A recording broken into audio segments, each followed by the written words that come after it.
दोस्तों नमस्कार। जैसा कि आपको पता है कि अब धुरंधर मूवी का दूसरा वीक चल रहा है और कितना धमाकेदार ज़ोर से चल रहा है। काफ़ी दर्शकों ने इस मूवी को देख रखा है और हर एज के लोगों ने देखा है बेसिकली।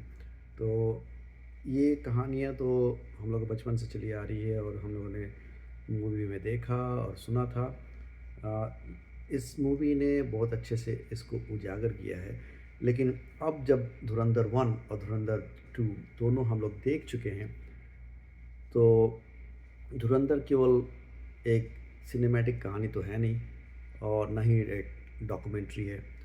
धुरंधर एक प्रयास है कि लोगों को ये बताने का कि जो हिंदुस्तान के समाज में जो हुआ, हिंदुस्तान के साथ हुआ, और उसको एक तो पहले उसको याद दिलाने का और उस पर्दे के पीछे क्या-क्या खेल था, जो कि लोगों को पता होते हुए भी नहीं पता था, तो उसको बताने का। तो अब जब आते हैं धुरंधर 1 और धुरंधर 2 दोनों देखने के बाद, यदि हम इसका निष्कर्ष निकालते हैं कि चलो इन दोनों मूवी को मिला कर के कौन एक नायक होगा और कौन बड़ा खलनायक होगा। तो नायक तो खैर सबको पता ही था, पहले मूवी में पहले सीन से जो शुरुआत हो रहा है, माधवन का जो कैरेक्टर था, और एंड में भी अगेन माधवन जी आते हैं धुरंधर 2 में भी। यानी अजीत डोभाल जी का जो कैरेक्टर है, वो एक बहुत बड़ा हीरो है। लेकिन दूसरा जो आप देखें, तो ये जितनी भी घटनाएँ हुई हैं उसकी पृष्ठभूमि में धन का बहुत महत्व है। और जैसा कि हमें पता है कि पाकिस्तान के पास उतना रिसोर्सेज नहीं होता है, वो रिसोर्स इंडिया एक बहुत ही रिच कंट्री है। और इसका प्रूफ ये भी है कि इवन यूरोप और या कोई और भी जो कंट्री जो बोलते हैं कि जो आर्थिक समृद्धि है, वास्तविकता ऐसा नहीं है। क्योंकि जब आप अब हिस्ट्री खंगालेंगे, क्योंकि कई लोग पहले भी करते थे लेकिन अब लोग सोचते हैं काफ़ी लोग, तो देखोगे आप कि वर्ल्ड 1930s में ही वर्ल्ड वॉर 1 के बाद ही ब्रिटिश की हालत बहुत ख़राब हो गई थी। और उसके बाद से लेकिन वर्ल्ड वॉर 2 जो है, उन्होंने सारी फंडिंग इंडिया के द्वारा ही किया है और मैन पावर भी इंडिया का यूज किया। और लेकिन खासियत आप देखो कि 2035 से 2047 तक कैसे ब्रिटिश इंडिया को में राज करते रहे और बना कर रखे और तब तक वो वहाँ पे रहे।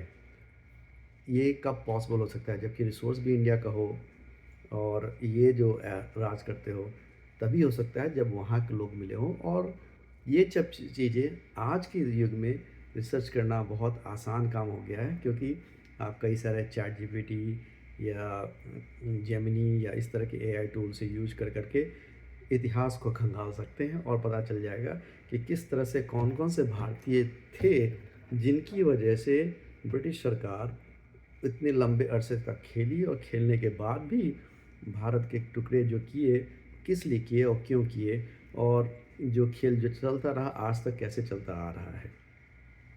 तो कहने का तात्पर्य ये है कि किस तरह से भारत का जो धन है वो यहाँ से ही ले जा कर के पाकिस्तान के थ्रू राइट करा कर के और क्यों इंडिया में आकर करके उसको हमेशा कमज़ोर बनाने का रखा जाता है। तो उसमें कौन शामिल है, वही एक बहुत बड़ा विलन होगा। और इस मूवी के संदर्भ से आपने देखा होगा कि ये पता चला कि किस तरह से क्यों जानबूझकर इसका बहस करने वाले तो हमेशा बहस करते रहेंगे, लेकिन उन लोगों को क्या बताना जब उतने उनकी मस्तिष्क की सामर्थ्य इतना भी नहीं है कि ये देख सके कि एक कंपनी को ज़बरदस्ती कॉन्ट्रैक्ट दिया जा रहा है नोट छापने का, और वो कंट्री पहले से ही डीलिस्टेड थी। जिस कंट्री में वो कंपनी है, वहाँ भी उसका कभी भी अच्छा रेपुटेशन नहीं रहा। और एक मंत्री और एक उसके बेटे दुबई में जब नया करेंसी बनाने के लिए जो उसका जो प्रिंटिंग जो सिंबल होता है इंग्लैंड से बना कर के ला रहे हैं, दुबई में रुकते हैं, किसी को देते हैं। और अगेन जो नहीं मानने वाले मत माने, उससे क्या फ़र्क पड़ता है, सच्चाई तो यही है। तो जो सच्चाई है वो है। और तो विलेन कौन बना? वो विलेन वही मंत्री है, क्योंकि उसी की वजह से इतने सारे पैसे के आदान-प्रदान हुए या वो उसको जनरेट किया गया और वही मनी जो है इंडिया में वॉर के लिए मीन्स लाइक 26/11 आई मीन और जितने भी टेररिज्म एक्टिविटीज़ हुए हैं उसको वो फंडिंग किया हुआ और किया गया। और एक तो ये पर्सनली जितने भी ऑफिसर्स और मिनिस्टर थे वो तो पैसा बनाए ही बनाए, बट इससे हमेशा उनका काम चलता भी रहता है जो कि देखा गया है इसमें। तो आपको समझ में आ गया होगा हीरो कौन और खलनायक कौन, बस दो ही हैं उसमें। और दूसरा वाले का तो कोई उसमें चित्रण भी दिखाया भी नहीं गया है। लेकिन जागो भाई, कब तक सोते रहोगे? जागो देसी जागो, जागो।